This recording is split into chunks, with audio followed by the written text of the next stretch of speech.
Hello, ladies and gentlemen, and welcome back to the podcast. And today I'm going to go my review of AEW's Dynamite. Starting off the evening, we're going to go to our first match of the night. It is a blind tag team tournament matchup. It is Orange Cassidy teaming up with Darby Allin versus Keith Lee and Swerve. I thought it was a good match. Back and forth matchup between both teams with Keith Lee launching Darby Allin across the ring. Orange Cassidy then lands an orange punch on Keith Lee. Lee and Swerve were keeping the pace of the match with Orange Cassidy hitting a Stun Dog Millionaire in the middle of the ring. Darby then hits a Code Red on Keith Lee. Swerve then hits a Step Up Enziguri on Lee, and then Darby Allin ultimately hits the finish, pins for the 3, and your winner of the match, or winners of the match I should say, is Orange Cassidy and Darby Allin. Hats off to Orange Cassidy and Darby Allin for getting the win in this matchup. Moving on from that, we go into our next match of the night. It is the Acclaimed versus the Bollywood Boys and Blade. I thought it was an okay matchup.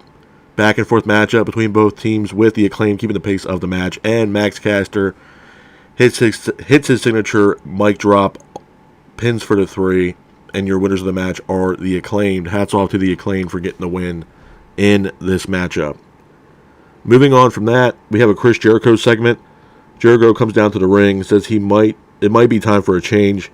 Jericho then talks about the start of his career in Canada and the training that he had under Stu Hart.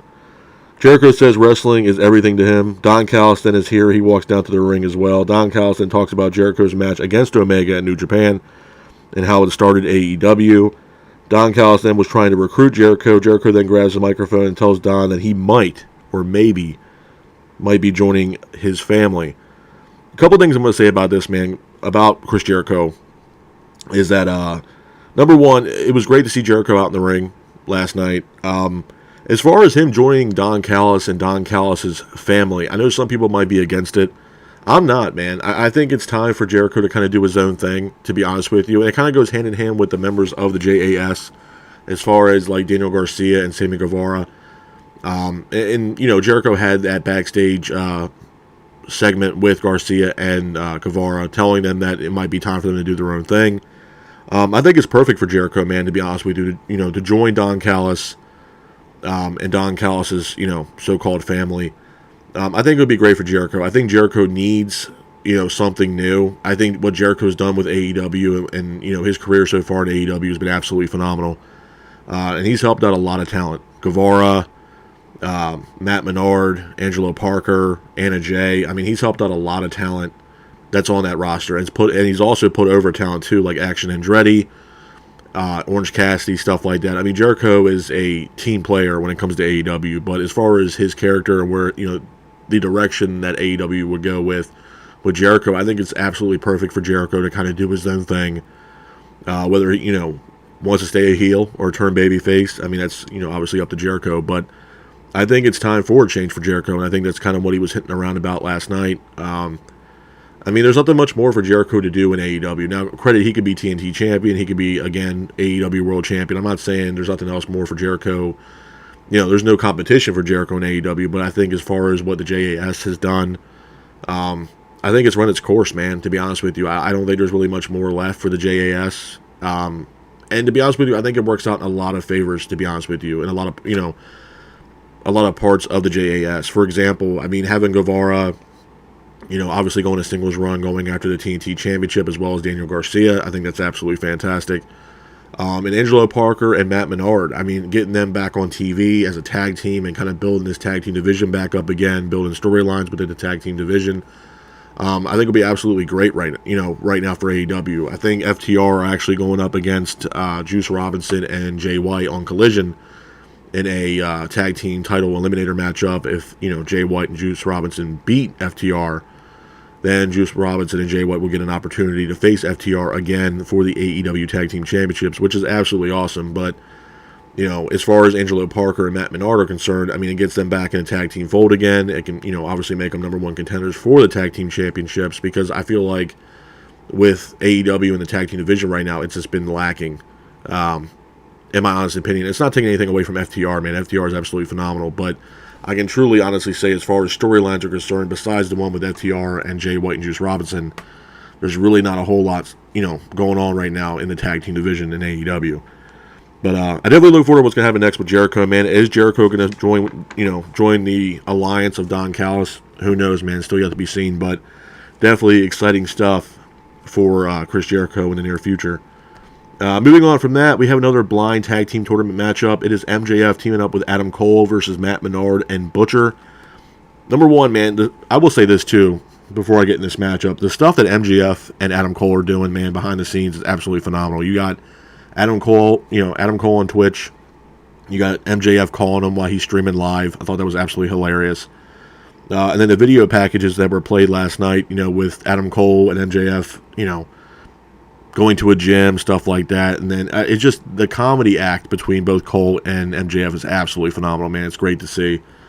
The match itself, though, it was a good match, man. Back and forth matchup between both teams with MJF and Cole keeping the pace of the match. Cole ends up hitting a running knee, pins for the 3, and your winners of the match are MJF and Adam Cole. After the match, MJF then grabs a microphone. He hypes up the crowd. MJF then gives a lot of praise to Adam Cole. He gives him also a birthday celebration. And then Adam Cole throws MJF face first into the birthday cake that MJF had for Adam Cole to celebrate his birthday yesterday.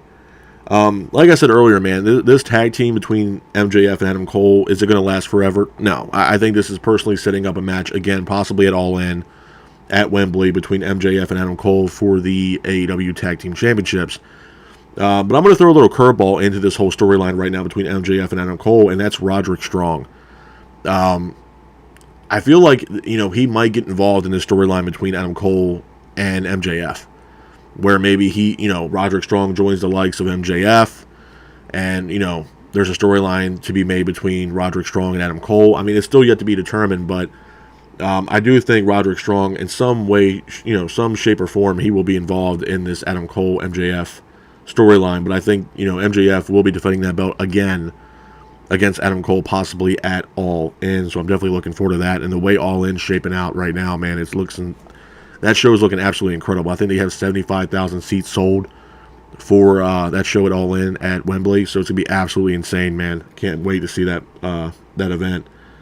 Moving on from that, we have an Owen Hart tournament quarterfinal matchup. It is Ruby Soho versus Britt Baker.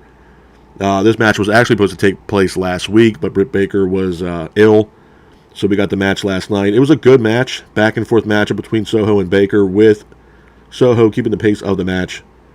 Saraya ends up distracting the referee. Ruby Soho then hits a no future on Baker for a near fall, but Ruby Soho ultimately hits a roll up on Baker with the help from Toni Storm, pins for the 3, and your winner of the match and moving on in the Owen Hart Cup tournament is Ruby Soho. Hats off to Ruby Soho for getting the win in this matchup. Moving on from that, we go into our main event of Dynamite. It is Kenny Omega versus Wheeler Yuta. This is Kenny Omega's first match back since he had that phenomenal matchup against Will Ospreay at Forbidden Door. The match itself, it was a good match. Back and forth matchup between Omega and Yuta, with Omega and Yuta both exchanging in the middle of the ring. Yuta was keeping the pace of the match. Omega then hits a V-trigger on Yuta. Don Callis is here. Takeshita is here as well. He ends up hitting a Blue Thunder Bomb on Omega with the referee being distracted. Yuta then goes for the cover for a near fall. Omega then hits a one-wing angel on Wheeler Yuta, pins for the 3, and your winner of the match is Kenny Omega. After the match, the Blackpool Combat Club attack Omega, and the Elite come down to the ring to save Kenny Omega. A couple things I want to say about Dynamite before I get out of here, man. Number one, was it a solid show? Yeah. Was it the best Dynamite? Absolutely not. With that being said, though, there was a lot of moving parts, I think, that what happened last night with Dynamite. Number one, the MJF Adam Cole stuff, absolutely phenomenal, man. I mean, the stuff that MJF is doing right now in AEW is just top notch, in my honest opinion. The other thing I want to get into is the blind tag team tournament format that they got going. Am I a big fan of it? No. I'm absolutely not a big fan of it, and I'll tell you why. Number one, it was great to see Keith Lee teaming up with Swerve. Obviously, there's still hostility between Swerve and Keith Lee, and that storyline is still yet to be finished. And I don't think we're ever going to finish up that storyline between Keith Lee and Swerve, so that's unfortunate. But just the way that the tag team, it just goes to show you how weak the tag team division is, in my honest opinion. And I'm not, again, taking anything away from FTR, but why couldn't we have a tag team tournament that wasn't blind, and we put tag teams up in a tournament to be the new number one contender for Cash and Dax for the AEW Tag Team Championships. You can still throw Juice Robinson and Jay White into that tournament, but that's, unfortunately that's not the case. That was probably one negative about the show last night. Chris Jericho, again, exciting news about Jericho. Jericho's saying that it's time for a change, and that he's not opposed to be joining Don Callis and Don Callis' family, man, which, again, I'll reiterate, I think that's great for Jericho if he decides to go that route, because there's nothing much more left for Jericho to do in AEW. I'm not saying there's not competition and, storylines to be had in AEW for Jericho, but what I will say is that there's nothing much more for him to do for the JAS. I think that well has definitely run dry for the JAS. I think it was a good stable. I still think it's a good stable, but I think it's time for them to kind of do their own thing. And I mentioned this earlier, too. You got Guevara, you got Daniel Garcia, you got Angelo Parker and Matt Menard, and you got Anna Jay. Anna Jay can be thrown right into the women's division and compete for the AEW Women's Championship or the TBS Championship. You got Guevara and Daniel Garcia. They can easily compete for the TNT Championship. If not, if they want to be a tag team, they can go up against FTR. Again, phenomenal match. Jericho, it's sky's the limit for Jericho, man. He can go after the TNT Championship. He can go after the AEW World Championship. Sky's the limit. And honestly, for what it's worth, man, if he does join Don Callis, it opens up a whole new can of worms for Jericho and more storylines, man. It would definitely be very intriguing if Jericho decides to go that route and join Don Callis and Don Callis' family. So I'm definitely looking forward to what's going to happen next with Chris Jericho. Kenny Omega versus Wheeler Yuta, again, solid matchup, especially after the match that Omega had against Ospreay. Absolutely phenomenal match. And obviously they're hyping up Blood and Guts as well. They had a little, I wouldn't say video package, but like a marquee during the Dynamite last night to hype up Blood and Guts. And you see, obviously one side is Blackpool Combat Club and the other side is the Elite. Now, on both sides, they have, the teams that are going to be competing, but there's also two mystery partners that will either join, one will join the Blackpool Combat Club and one will join the Elite. Now, the rumor going around is that Rampage's show on this Friday, Kenny Omega's been teasing who that member might be. And to be honest with you, this would be the perfect time, if it's possible, to bring in a guy like Kota Ibushi. I would say Eddie Kingston, and I'm not sitting here saying that it's still not Eddie Kingston. But with Eddie Kingston winning the New Japan Strong Openweight Championship the other day, I think his schedule is going to be a little bit busy, to be honest with you. And it's fantastic that Kingston won the New Japan Strong Openweight Championship, man. It's about time that guy has a belt around his waist. He's a phenomenal athlete, great wrestler, great mic work. Kingston's awesome. I'm a big fan of Eddie Kingston. But is that other guy, a part of the Elite, going to be Eddie Kingston? I don't know. I can't 100% say that it might be, to be honest with you. I think this will be the perfect time for Kenny Omega and the Elite to bring in a guy like Kota Ibushi. I know Kota Ibushi's been rumored to be trying to join AEW. Tony Khan's been trying to get Kota Ibushi over to AEW as well as Omega. This would be the perfect time if they were to bring in a guy like Kota Ibushi to be a part of this Blackpool Combat Club match at Blood and Guts. Now, the member, who knows who the member could be for the Blackpool Combat Club in that match? I have no idea. It could be Jericho. It's a possibility, especially with him, having that conversation with Don Callis last night about possibly joining his family. It's up in the air, man, of who that could be. I'm definitely excited. They didn't show Bryan Danielson being a part of that match as well. I know he's injured. I think he has a broken forearm, so he's going to be out probably 8 to 12 weeks to recover from that injury that he sustained in the match against Okada at Forbidden Door. Still a lot of things are up in the air, man, but I'm definitely excited about Blood and Guts. I believe that's July 19th is when the Blood and Guts match will take place, or the event, I should say, which is in a couple weeks. So I'm definitely excited for that, and obviously everybody's excited, at least I am, for AEW's next pay-per-view, which is going to be All In, man. That show is going to be absolutely insane. Absolutely insane. But with that being said, this is my review of AEW's Dynamite. I hope you guys are out there staying safe, be careful, and remember, stay classic. Peace.